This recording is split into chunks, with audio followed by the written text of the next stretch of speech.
तो जामिया मिलिया इस्लामिया ने BLLB का ऑफिशियल आंसर की रिलीज कर दिया है।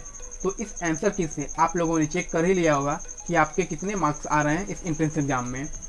हर बार की तरह इस बार भी ऑफिशियल आंसर की में 2-3 एरर हैं ही, और पता नहीं कौन लोग क्वेश्चन को सॉल्व करते हैं कि यूनिवर्सिटी वाले भी एरर के आंसर देते हैं। अब बात करते हैं कट ऑफ की। अगर आपका मार्क्स आया है तो कितना आया है और इस हिसाब से आपका किस लिस्ट में एडमिशन हो सकता है, किस कैटेगरी में आपने फॉर्म भरा था उसके हिसाब से। तो हमारे पास अभी जामिया मिलिया के BLLB का लास्ट ईयर का ऑफिशियल एडमिशन रिजल्ट लिस्ट है। ये रेगुलर और सेल्फ फाइनेंस दोनों का है और ये फर्स्ट लिस्ट है। और पिछले साल एग्ज़ाम काफ़ी लेट से हुआ था, इसीलिए ये 2 दिसंबर को रिलीज हुआ था। तो चलिए हम देखते हैं। यहाँ पर आपका सारा लिस्ट दिया हुआ है डॉक्यूमेंट का, जो आपको यूनिवर्सिटी में सबमिट करना है एडमिशन के टाइम में। तो यहाँ पर दिया हुआ कि सबसे पहले आपको अपना एडमिट कार्ड और रजिस्ट्रेशन फॉर्म, उसके साथ 2 फ़ोटो लाना है। आपने अगर 12th किया है तो उसका प्रूफ चाहिए। 10th का आपको प्रूफ चाहिए डेट ऑफ बर्थ के लिए। आधार कार्ड या फिर ड्राइविंग लाइसेंस या फिर वोटर ID कार्ड चाहिए आपके एड्रेस प्रूफ के लिए। अगर आपने OBC या फिर ST कैटेगरी में अपना फॉर्म डाला है तो उसका प्रूफ चाहिए। अगर आपने अपना फॉर्म PWD यानी कि दिव्यांग कोटा से डाला है तो आपको डिसेबिलिटी का सर्टिफिकेट चाहिए गवर्नमेंट सर्टिफाइड अथॉरिटी से। अगर आप कश्मीरी माइग्रेंट कोटा या फिर कश्मीरी कोटा से फॉर्म डाला है तो उसके सपोर्ट में आपको रिलेवेंट ऑफिस से सर्टिफिकेट चाहिए। अगर आपने अपना फॉर्म जामिया इंटरनल से डाला है तो फिर आपके पास तो जामिया का मार्कशीट होगा ही। इसके साथ साथ आपको कैरेक्टर सर्टिफिकेट भी होना ज़रूरी है। इसके अलावा आपका एक ब्लड ग्रुप होना चाहिए जो किसी एक ऑफिशियल लैब से या फिर किसी MBBS डॉक्टर का हो। इसके अलावा अगर आपने अपना 1 साल या 2 साल गैप किया है तो उस गैप के लिए आपको ऑफिशियल गैजेट से नोटरी चाहिए। ये आपको दिल्ली में ही बन जाएगा। इसके अलावा आपको 2 एंटी रैगिंग सर्टिफिकेट लगती है, एक आपका होता है और एक आपके पेरेंट्स का होता है।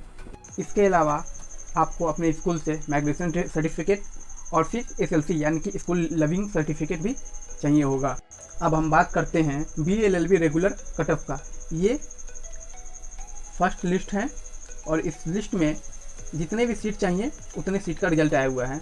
तो जनरल का लास्ट ईयर कट ऑफ गया था 89 और मुस्लिम का गया हुआ था 82.75। उसी तरह मुस्लिम OBC का 77.75, मुस्लिम वीमेन का 76.50, जामिया इंटरनल का 75.50 एंड JNK का 76 एंड कश्मीरी माइग्रेंट का 32.50 और PWD का अलग अलग सीट्स के लिए अलग अलग कट ऑफ गया था। तो बात करते हैं हम इस साल की कि इस साल कितना कट ऑफ जाएगा। क्वेश्चन पेपर को एनालिसिस करने के बाद यही लगता है कि इस साल का कट ऑफ या तो एग्जैक्टली पिछले साल के कट ऑफ के यानी कि इसी के आसपास रहेगा या फिर 1 या 2 मार्क्स आगे पीछे हो सकता है। और इस वाले एग्ज़ाम में जिसने क्लैट का प्रिपरेशन किया था उसे काफ़ी बेनिफिट मिलेगा, क्योंकि क्लैट के बेस्ट पेपर थे। एक ही क्वेश्चन में 4 क्वेश्चन थे, लाइक मैचिंग वाला था। तो इसमें क्लैट के जो स्टूडेंट हैं उन्हें काफ़ी बेनिफिट मिलेगा। जामिया BLLB रेगुलर कोर्स का फ़ी 10,400 रुपया है और वही सेल्फ फाइनेंस कोर्स का फ़ी 40,500 रुपया है। रेगुलर और सेल्फ फाइनेंस कोर्स में पैसा का और सिर्फ क्लास का, यानी कि इसका मॉर्निंग शिफ्ट में क्लास होता है और उसका सेकेंड शिफ्ट यानी कि दोपहर के बाद से क्लास होता है सेल्फ फाइनेंस वालों का। यही डिफरेंस है, दोनों का एक ही बिल्डिंग में क्लास होता है। बात करते हैं कि किस में कितना सीट है। तो जनरल कैटेगरी में लास्ट ईयर 22 लोगों का एडमिशन हुआ था, 24 लोगों का। कोर्स में मुस्लिम कैटेगरी वालों का 18 लोगों का एडमिशन हुआ था और वहीं जामिया इंटरनल के लिए सिर्फ 3 सीट अवेलेबल है, 3 सीट रेगुलर में और 3 सीट सेल्फ फाइनेंस में, यानी कि टोटल 6 सीट।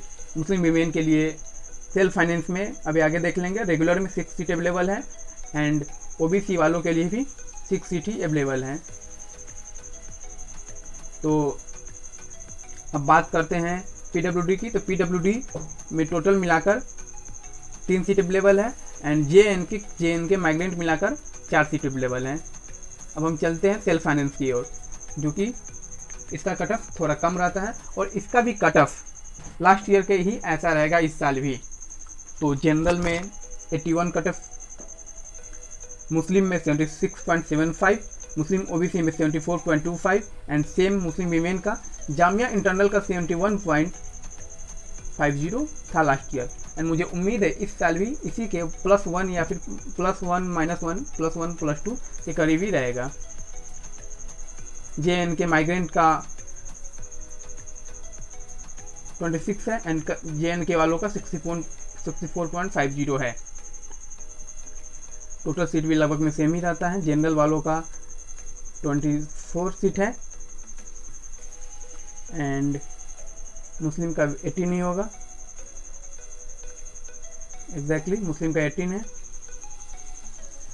तो अगर इसमें से कोई सीट खाली रह जाता है तब जाकर सेकेंड लिस्ट आता है। तो फाइनल बात यही है कि इस बार का भी कट ऑफ लास्ट ईयर के जैसा ही जाएगा और जिसने भी क्लैट का प्रिपरेशन कर रखा था उसे काफ़ी बेनिफिट मिलेगा, क्योंकि क्लैट के बेस्ट पे काफ़ी क्वेश्चन आए हुए थे इस साल एंड कमीशन वाले ज़्यादा क्वेश्चन थे, तो क्लैट वाले इसमें भी आगे निकल जाएंगे एंड कट ऑफ सेम ही रहेगा।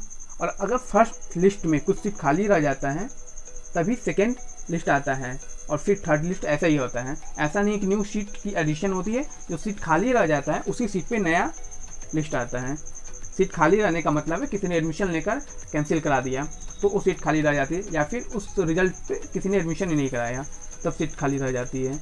तो उम्मीद रखिए इंशाल्लाह काफ़ी अच्छा रिजल्ट आएगा इस साल भी एंड आपने मेहनत किया है तो आपका एडमिशन ज़रूर होगा।